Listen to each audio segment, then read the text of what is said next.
Call Eugenie Sage. Thank you, Mr Chair. That was very interesting, because if you do look at what the record of the commissioners has been, it has not been about improving water quality. We have seen in Canterbury, despite what the minister says, a decrease in water quality. We have seen in Canterbury some of the Te Waihora Lake Ellesmere. Now, the Waihora-Selwyn catchment drains into Lake Ellesmere. Te Waihora is New Zealand's 5th largest lake. It's an important taonga to Ngāi Tahu, and yet we had the chair of the commissioners writing to the Selwyn District Council, encouraging the council to agree to an $8 million loan from ratepayers to subsidise the second stage of the Central Plains irrigation scheme.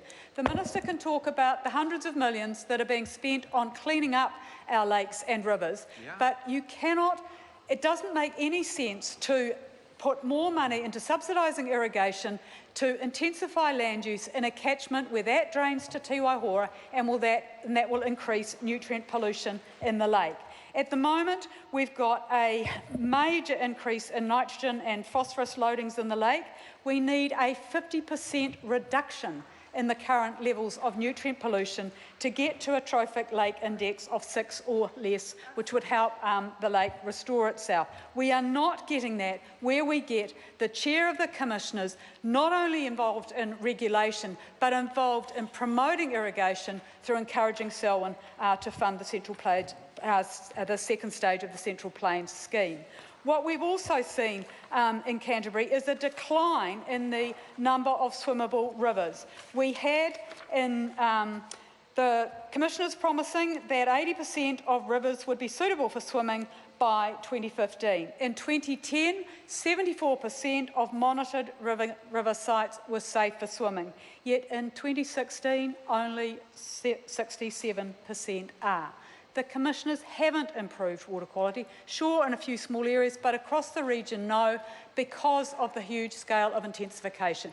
Yes, the minister is right, intensification was increasing under the elected councillors regime, but there had been a failure by successive governments to actually implement national direction through a national policy statement and national standards. Yes, we now have that national direction under this government, but it provides an aspiration of wadable rivers, not swimmable rivers. So we continue to see water quality declining in the region. We had a lot of submitters talking about that, about high country lakes, which were previously rated clean and blue by the Regional Council in its monitoring, and now most of them are rated just of moderate quality. You've had dairying expanding in the catchments of high country lakes rather than being prohibited by ECAN. So as one submitter said, Penelope Snowden-Lay, despite the small gains in pulling back pollution here and there, overall we are on a treadmill without hope under the current model. Mr Chair, this bill is not about improved water management, as the Principal Act claimed to be, when we've seen a continued decline and deterioration in water quality. Now, the minister said that all of the councils supported the commissioners replacing the elected councillors. This time, on this bill, the Christchurch City Council highlighted that there shouldn't be a continuation of this half-pie model.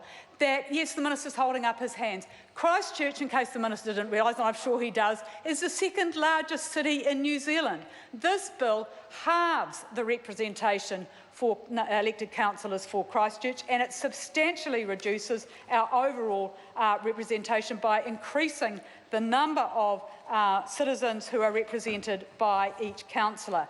In 2007, when we had elected councillors, there were in Christchurch between 37,000 and 39,000 citizens for every councillor. Under this bill, we will now have 90,475 citizens represented by one councillor. The number of councillors representing the City of Christchurch is halved from 8 to 4, and they're having to represent almost double the number of citizens. That is not democracy in action, and that is why the Christchurch City Council made a very strong submission calling for a return of an elected council. We haven't heard a justification from the government, either in the discussion document it put out, Mr Chair. I call Dennis O'Rourke.